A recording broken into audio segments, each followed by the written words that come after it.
Detective, hier ist Lincoln Rhyme. Ein Zögern. Oh, ja.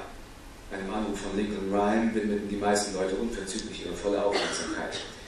Rhyme sprach ihn auf den Fall an und erklärte, der Verdächtige sei sein Cousin. Moment. Rhyme. Wissen Sie, der Name kam mir gleich irgendwie komisch vor. Ungewöhnlich, meine ich.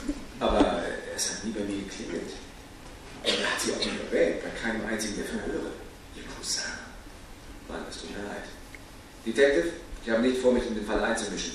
Aber ich habe seiner Frau versprochen, dass ich anrufen und mich schlau machen würde. Es wurde bereits alles dem Staatsanwalt übergeben, ich weiß. Ich habe soeben mit ihm gesprochen. Es war eine einwandfreie Festnahme, das muss ich schon sagen. Ich bin jetzt schon seit 5 Jahren bei Morddezernat und abgesehen von einem Bandenmord, der direkt vor den Augen eines Streifenbeamten begangen wurde, war dies der eindeutigste Fall, der mir je untergekommen ist. Was ist passiert? Arztfrau konnte mir keine Einzelheiten schildern. Ihr Cousin hat sein Büro früh verlassen. Lagranges Stimme nahm einen formellen, emotionslosen Tonfall an, wie es typisch für Cops war, wenn sie die Details einer Ermittlung aufzählten. Er ist zu der Wohnung einer Frau namens Alice Sanderson gefahren, unten im Village. Auch sie hatte bei der Arbeit früher Schluss gemacht. Wir sind uns nicht sicher, wie lange er dort gewesen ist, aber irgendwann gegen 18 Uhr wurde die Frau erstochen und ein Gemälde aus der Wohnung gestohlen. Teuer? Ja, aber nicht wie Van Gogh. Wer war der Maler? Ein Kerl namens Prescott, vor nicht allzu langer Zeit gestorben. Dann dürften seine Werke derzeit im Wert steigen. Kann gut sein. Das fragliche Bild dürfte jedenfalls bei ungefähr $150.000 liegen. Ach, und wir haben ein paar Prospekte gefunden, Reklamezettel, Sie wissen schon, die Ihrem Cousin von einigen Galerien zugeschickt worden waren, und daran ging es um Prescott. Das sah nicht so gut aus. Erzählen Sie mir noch mehr über den 12. Mai, bat Ryan.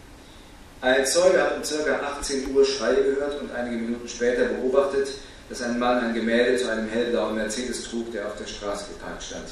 Dann fuhr der Wagen schnell weg. Der Zeuge konnte nur die ersten 3 Buchstaben des Nummernschilds erkennen und wusste auch nicht, aus welchem Staat die Zulassung stammte, aber wir haben uns die Stadt und das ganze Umland vorgenommen. Dann haben wir die Liste der Fahrzeuge eingegrenzt und die Eigentümer befragt. Einer davon war ihr Cousin. Mein Partner und ich sind nach Jersey gefahren, um mit ihm zu reden. Ein Kollege von der Staatspolizei war auch dabei, wie es sich gehört. An der hinteren Tür und vor der Rückbank des Wagens haben wir etwas entdeckt, das wie Blut aussah. Unter dem Sitz lag ein blutiger Waschlappen. Er passte zu einem Set im Wäscheschrank des Opfers. Und die DNS hat übereingestimmt? Ja, das war das Blut der Frau. Hat der Zeuge ihn bei der Gegenüberstellung identifiziert? Nein, der Anruf war anonym und kam von einem Münzfernsprecher. Der Zeuge wollte seinen Namen nicht nennen und nicht in die Sache verwickelt werden. Aber wir waren auch gar nicht auf seine Aussage angewiesen. Die Spurensicherung hatte ihren großen Tag. Vor der Tür des Opfers wurde ein Abdruck gefunden, der von genau dem Schuhmodell stammt, das ihr Cousin getragen hat. Und es konnten ein paar gute Partikel gesichert werden. Klassifizierbare Spuren? Genau, Rasiercreme, Kartoffelchips und Rasendünger aus seiner Garage passte 100%ig zu den Spuren am Tatort.